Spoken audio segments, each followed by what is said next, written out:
So, friends, it's really exciting when the lectionary passages line up with Bible verses that have been your favorite for years, and that is just what happened for this week. I was chatting with a German friend recently, and when he was asking what the themes for worship were, I was excited to talk about this passage from Philippians 4, verses 1 through 9, because they have been life verses for me since I was a teenager. But I was commenting to my friend that actually, in reading these verses again in this season, I was a little annoyed with the Apostle Paul, actually, because I was thinking about Paul saying, "Do not worry about anything." And I was laughing with my friend. Yeah, right. I think to some extent, worry has been an underlying feeling for all of us for at least 8 months. I know for me, it's like the Apostle Paul was telling us to do not worry, and I felt like saying, too late. We have been worrying for months now. Have you had the same feeling? It's someone like telling you not to be too upset when they see that you're crying. Oh, don't be sad. Well, obviously I'm sad already. Or someone telling you not to get upset when you are already angry. It's a little bit condescending when someone it feels flippant when someone says, oh, don't be sad or don't get upset. Or like the Apostle Paul telling us, don't worry. I found it to be a bit ironic in reading my favorite Bible passage in this season of global pandemic. But then my German friend pointed out something that has turned into a small epiphany for me. Did you know that the German word for worry is Sorge?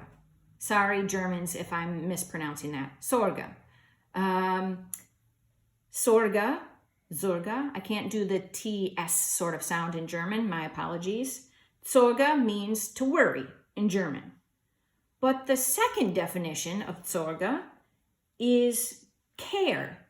The second German word that shows up in the dictionary is Pflege, to care for someone or to care for something. Like you see it sometimes in businesses that do home care. Pflege for those who are sick or need special nursing care. So trapped or condensed into this one German word of Sorge, you have both worry, but also to care. And wrapped up in this one German word, I think you get to the heart of the lesson for us in the passage from Philippians today. Don't worry, because God is there caring for us in each and every moment of our lives. This Sorge, to worry but to care, is wrapped up in this one word.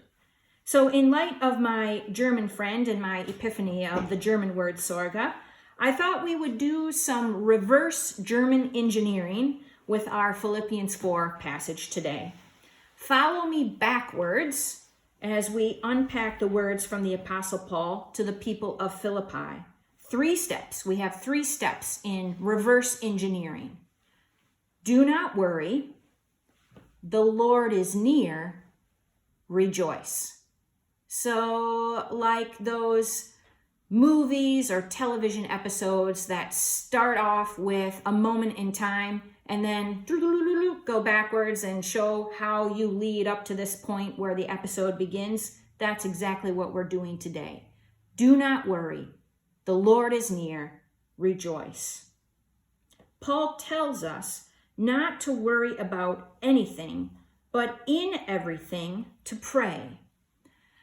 It might feel a bit like trying to separate the colors of Play-Doh that have been mashed together, but thinking about this combination of worry and care in our word of Sorge is an important concept for us to consider today.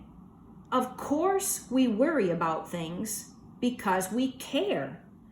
I will confess that as the campaign season draws to an end and election day comes near in the U.S., we have gotten more and more worried about the outcome of the vote. Why? Because we care.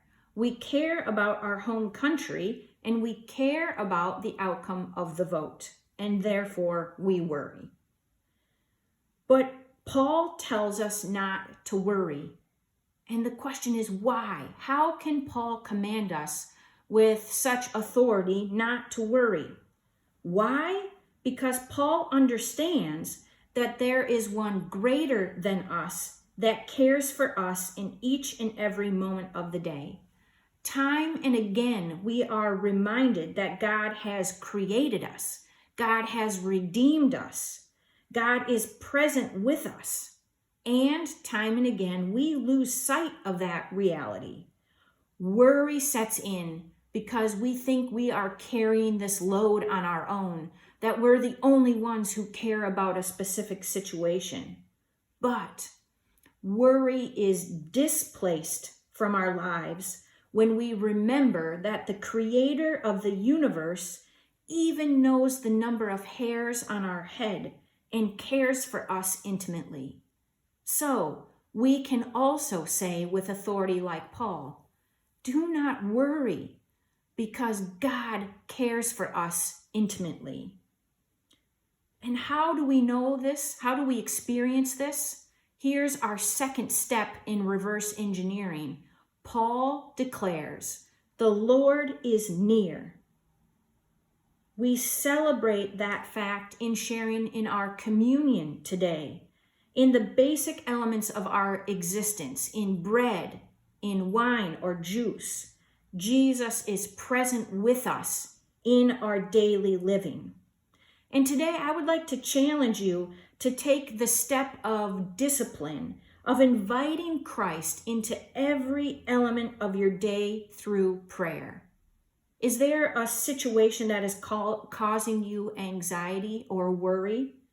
Say a breath prayer, inviting God into the situation to help. Is there something that's bringing you joy? Say a quick prayer of thanks. Is there something that makes you frustrated or angry?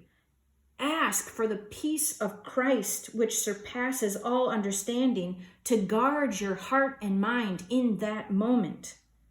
You will be amazed at the transformation of not only these specific situations, but your relationship with Christ as well. As we remember that the Lord is near, our worry is displaced by this peace, this transformation in our relationship with Christ, which leads to our third step of reverse engineering, and that is this word, rejoice. I have just finished this book by friend and colleague Andrew Root. And Andy teaches at Luther Seminary in Minneapolis, Minnesota, and it's titled The End of Youth Ministry, ? And actually, it's specifically written for those working or training in youth ministry, but it's part of a larger research project on the concept of joy in Christianity. Miroslav Volf and other theologians have taken up this theme of joy and have done research not only in youth ministry, but in ministry in general and in Christian life. And they are looking for what makes Christian joy unique in the world. So in this book, written by Andy Root, he interviewed families and youth workers in Minneapolis, Minnesota. And I wanted to share one story with you that appears in his research, a story that struck me as amazingly important for our concept of rejoicing today. In his book, Root was interviewing a youth pastor and one of her students because in this youth ministry, Root recognized that the ministry had evolved and had been transformed by a specific situation that took place in their ministry setting. One of the students in the ministry got sick and was hospitalized, and was put in a medically induced coma for 6 days in order to slow down this life-threatening illness she had until the doctors could figure out the right procedures that she needed to happen, the medications that she needed to combat this illness that she had. It transformed this specific youth ministry because the youth pastor, when this young woman went into the hospital, first canceled all of the weekend programming and invited the youth to come to the hospital in order to pray for their peer on a round-the-clock basis. So young people started showing up at the hospital, taking shifts to pray for this young woman, and soon word spread, and various people from the church started showing up to keep this prayer vigil going. And one of the unique people who came, which surprised the youth pastor, and which is what she shared in this interview with Andy Root, was that the church custodian showed up and started praying for this young woman. And after a couple days, after a couple shifts that this church custodian had taken, one of the fellow youth ministry peers said to him, "What are you doing here, by the way?" Because it was just odd for everyone to see the church janitor there praying for this young woman. So as Andy Root is conducting this interview, it turns out that the custodian was there and overheard this story being shared by the youth pastor. So Andy invited the custodian to share part of his story and his experience. The reason why the custodian was there praying for this young woman in the hospital was that 20 years earlier, he had been a drug addict. And during one particularly bad binge, his daughter died of the same sort of illness that this young woman had there in the hospital. Because he was so high and unable to make it to the hospital in order to say goodbye to his daughter, he was feeling so depressed by missing the death of his daughter that he wanted to be present for this young woman now, because something happened to him that was miraculous on this weekend of his terrible binge. When he woke up from his moments of being high, he was in a crack house, and when he woke up, he saw that his phone had dozens and dozens of messages, mostly from the mother of his daughter, saying that his daughter had died. And when he woke up, he felt a man shaking his shoulder, and he was startled. He startled himself awake because he thought that it was a cop that was shaking him awake. But then the man, as he recounts this story, the man knew my name. He called me by name, and he said, "Bernard, your baby girl is with me. Peace be with you." And then Bernard states, I covered my face, I was confused, and the next thing I knew, I looked up and I was alone. I knew in that moment I needed to get clean, so I stumbled into our church looking for a meeting.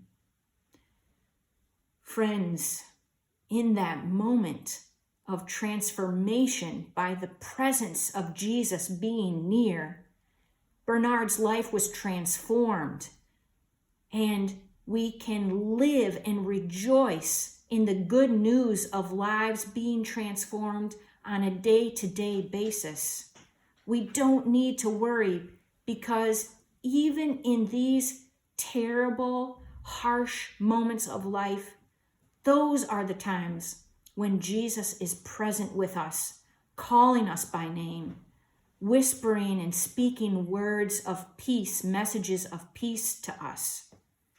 Bernard isn't a unique story, a one-off story in the world of Christianity. Stories like this for generations of Christians throughout time signify what Paul declares to us in Philippians 4. Do not worry. The Lord is near. Rejoice. So I'll bring us back to how we read it and how I have memorized it. Friends, rejoice in the Lord always. I will say it again, rejoice. Do not worry about anything, but in everything, by prayer and supplication, make your requests known to God, and the peace of God, which transforms all understanding, will guard your hearts and your minds in Christ Jesus. So friends, be at peace, for the Lord is near. Amen.